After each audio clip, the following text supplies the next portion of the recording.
કરવામાં આવ્યો। પાલિકાએ ડોમ બનાવી ભાડે આપતા સ્થાનિકોનો વિરોધ છે। પતરાના શેડ તેમજ લારી ગલ્લાના દબાણ સામે વિરોધ છે। સ્થાનિકોએ પાલિકા પાસે ગાર્ડનની કરી હતી માંગ। સ્થાનિક વિસ્તારમાં નીકળેલી રેલીમાં મોટી સંખ્યામાં લોકો જોડાયા હતા। આપના કોર્પોરેટરની આગેવાનીમાં રેલી યોજાઈ હતી। પોલીસ અને આપના કોર્પોરેટરો વચ્ચે બોલાચાલી પણ થઈ। પોલીસે આપ કોર્પોરેટર ધર્મેશ ભંડેરી સહિત 7ની કરી છે અટકાયત। ઉત્તરાયણ પોલીસ મથકે લોકોના ટોળા ઉમટ્યા હતા। બધી સોસાયટી 50-60 સોસાયટી વાળાએ વિરોધ કર્યો છે કે ભાઈ અમારે અહીંયા ડોમ નથી જોઈતા, અમારે અહીંયા વાંચનાલય જોવે છે, બરાબર છે, પછી ગાર્ડન જોવે છે। હવે બેનો દીકરીઓને જે ચાલવાનો રસ્તો હતો એ જગ્યાએ ત્યાં ફોર વ્હીલરો લુખ્ખા તત્વો ત્યાં છે ને બીડી સિગારેટ પીને ત્યાં બેસે અને બેનો દીકરીઓને પ્રોબ્લેમ થાય છે। આજે રોજે અમે બધા સોસાયટી વાળાએ મળીને શાંતિથી મૌન રેલી કાઢીને આપણે વિરોધ કર્યો હતો કે ભાઈ અમારે અહીંયા ડોમ નથી જોતા, અહીંયા અમને ગાર્ડન આપો। અમદાવાદમાં મંદિરના પૂજારીનો આપઘાત। મંદિરના પૂજારીના પુત્રનો મોટો આક્ષેપ છે। અમદાવાદના કુબેરનગરમાં મંદિરના પૂજારીનો આપઘાત। મંદિર પરિસરમાં જ ફાંસો ખાઈ આપઘાત કર્યો છે। બિલ્ડરના ત્રાસથી આપઘાત કર્યો હોવાનો આક્ષેપ છે। મંદિર તોડવા દબાણ થતું હોવાનો પુત્રનો દાવો છે। કુબેરનગરમાં સંતોષી માતાનું મંદિર છે અને તે મંદિરને તોડવા માટે નોટિસ મળી હતી તેવો દાવો મહંતના પુત્રનો છે। તેમના મતે મંદિરને તૂટતું બચાવવા અને દબાણને કારણે આપઘાત કર્યો છે। આ બનાવ બાદ પોલીસની ટીમ પણ સ્થળ પર પહોંચી હતી।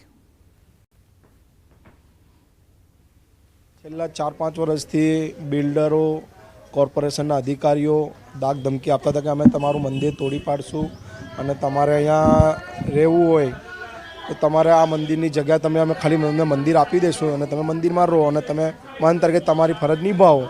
અને મારા પપ્પા એવું કહેતા કે અમે આ મંદિર તો તમને નહીં તોડવા દઈએ, પણ છેલ્લે પછી આટલું બધું મારા પપ્પાને ટોર્ચર કરવામાં આવ્યા અને છેલ્લે મારા પપ્પાએ આ છેલ્લું પગલું ભરીને અને આ એમનું જીવન ટૂંકાવી દીધું છે। અને અમારું અત્યારે એટલું જ કહેવું છે કે સાહેબ તમે યોજના સારી છે, ગરીબોનું ભલું કરો છો, પણ મંદિરો માટે બી કંઈક વિચારો કે આ મંદિર યથાવત રહે, કોઈને નડતર પણ નથી, ક્યાંય રોડ રસ્તા કે PWDને પણ ક્યાંય નડતર હોય એવું કાંઈ પણ નથી અને બહુ જૂનું મંદિર છે, એટલે આ ન હટે એવી અમારી માંગ છે।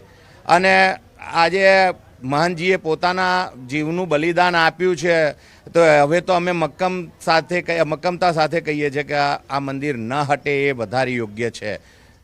આ તરફ પૂજારીના આપઘાત કેસમાં પોલીસનું નિવેદન। છેલ્લા 3-4 મહિનાથી એએમસી ઘણી વખત બંદોબસ્ત માંગે છે। પોલીસનો રોલ માત્ર લો એન્ડ ઓર્ડર જળવાઈ રહે એટલો જ હોય છે। એએમસી બંદોબસ્ત માંગે એટલે પોલીસ બંદોબસ્ત આપે છે। કોઈને ડરાવવા અને ધમકાવવાનો પોલીસનો કોઈ ઉદ્દેશ નથી। આક્ષેપો કરવામાં આવ્યા છે એ સાચા છે કે કેમ તેની તપાસ કરવામાં આવશે। 4 મહિનાથી એએમસી